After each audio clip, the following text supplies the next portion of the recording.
Acabou de ser aprovado o nome de André Mendonça para ser o novo ministro do STF na vaga do ministro Marco Aurélio Mello.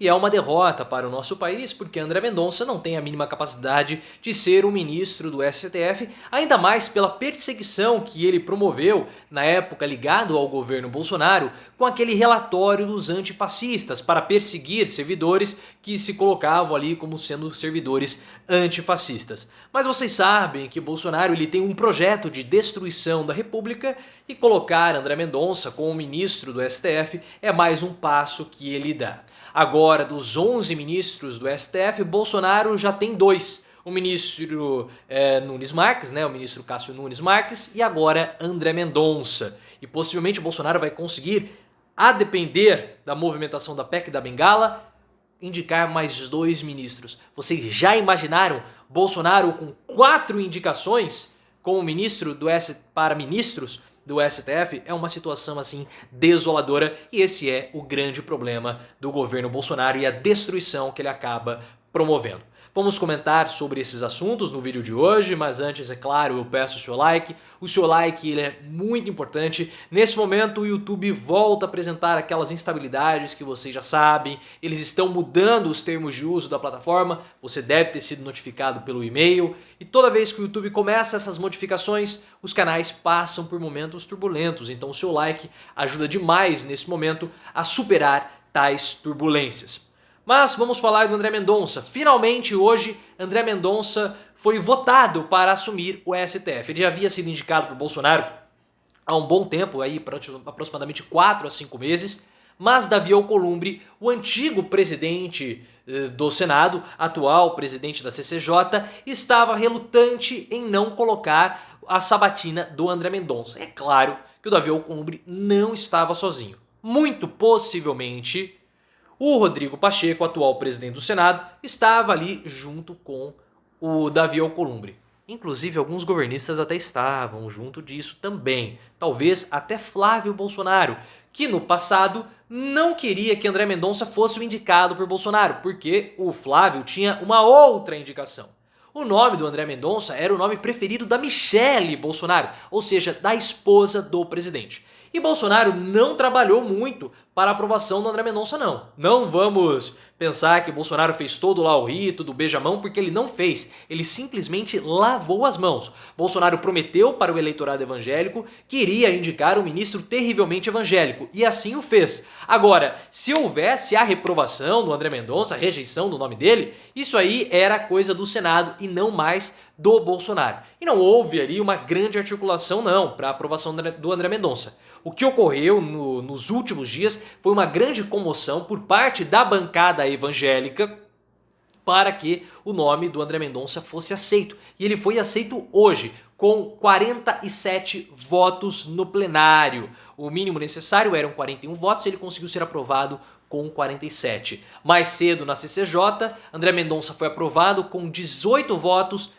favoráveis a 9 contrários. Então ele conseguiu aí aprovar com uma comoção muito grande dos evangélicos. E agora vamos falar sobre os desdobramentos políticos, claro, e os desdobramentos republicanos dessa indicação do André Mendonça. Primeiramente, os desdobramentos políticos são claros. Os evangélicos eles são uma parcela muito grande do eleitorado nacional. Aqui no meu livro, o E daí? Desmitificando a farsa Bolsonaro, eu faço um cálculo utilizando a população eleitoralmente ativa com a população evangélica e nós temos aí mais ou menos 12% de eleitores evangélicos propensos a votar em Bolsonaro. É praticamente a votação do Ciro Gomes na última eleição. Então é uma quantidade grande de eleitores que agora ficam satisfeitos com o Bolsonaro. É um agrado que o Bolsonaro fez a essa parcela da população que estava meio ressabiada com o Bolsonaro. Porque uma parcela considerável dos evangélicos, não podemos nos esquecer, compõe as classes D e E da população brasileira. Justamente aqueles mais afetados pela pandemia, os mais esquecidos por Bolsonaro. Aqueles que mais sofrem com a crise social, a crise do emprego e também mais sofreram com a crise sanitária. Então parecia que eles estavam esquecidos por Bolsonaro e agora o presidente consegue ali fazer-lhes um agrado. E era esse eleitorado evangélico que o Sérgio Moro também estava de olho, porque o Deltan Dallagnol é também evangélico e eles iriam disputar, Bolsonaro e Sérgio Moro, essa parcela do eleitorado.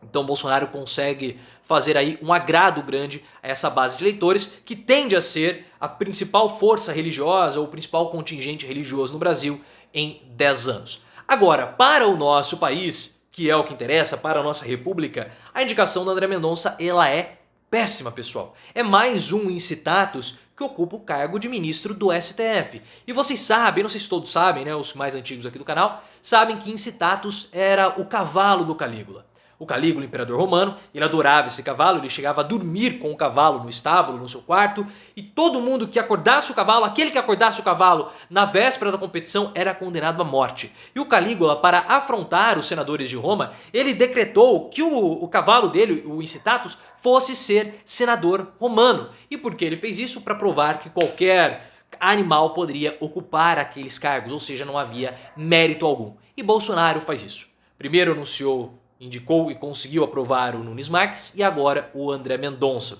E nós temos que falar que a Elisiane Gama, senadora, que ganhou bastante notabilidade, né, durante a CPI da pandemia, fez um papelão, pelo menos no discurso dela. Falou de liberdades individuais no discurso dela em plenário.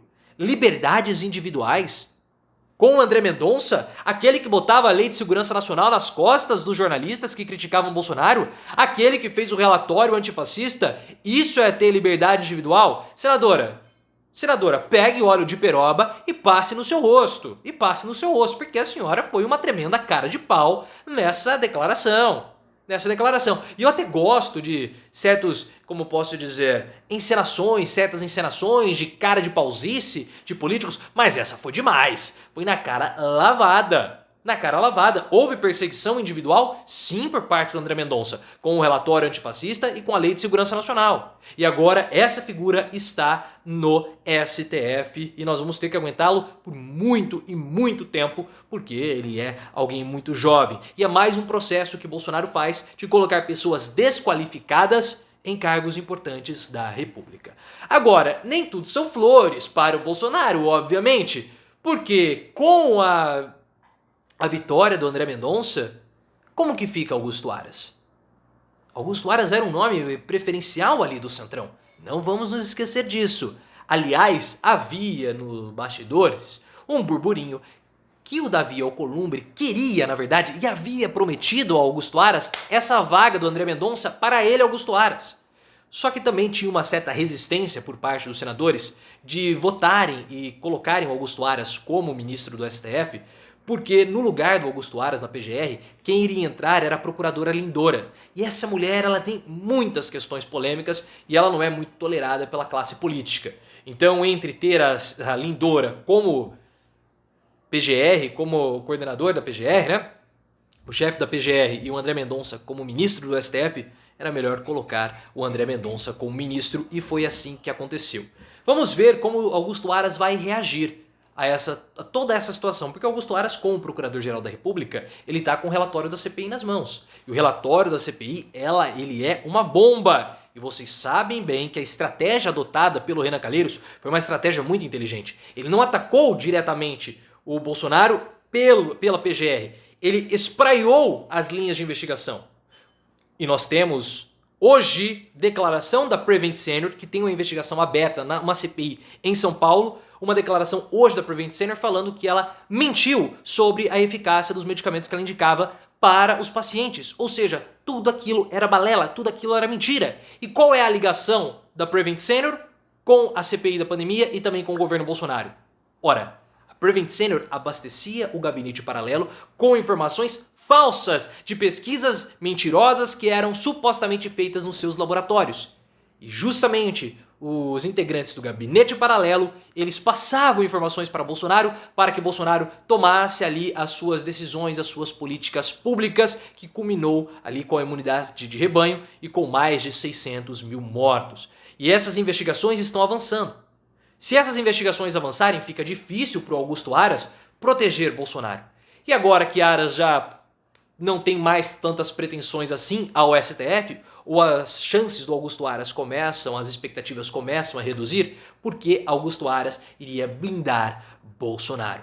Então nós temos agora esse outro caminho que nós vamos ter que observar. Como Augusto Aras vai reagir? Mas é claro que essa é uma derrota para Davi Alcolumbre, que é alguém que está bastante fragilizado nesse momento. Inclusive tem o problema das rachadinhas, nas rachadinhas do Davi Alcolumbre com os parentes dele, que o Rodrigo Pacheco está tentando proteger, olha, de uma forma até estranha para dizer o mínimo. Um outro fato importante, só para finalizar o vídeo, que iria acontecer hoje, era a votação da PEC do calote, mas ela vai passar para amanhã e assim nós fazemos um outro vídeo. Mas deixa aqui nos comentários o que você achou da indicação ou da aprovação, no caso agora, do André Mendonça como ministro do STF. Uma grande derrota para o Brasil, porque ele perseguia pessoas e agora é ministro do STF. Se você gostou do vídeo, clique no botão de gostei, ative as notificações, me siga no Instagram, canal Profiléu, e também no Twitter, @ProfiléuOficial.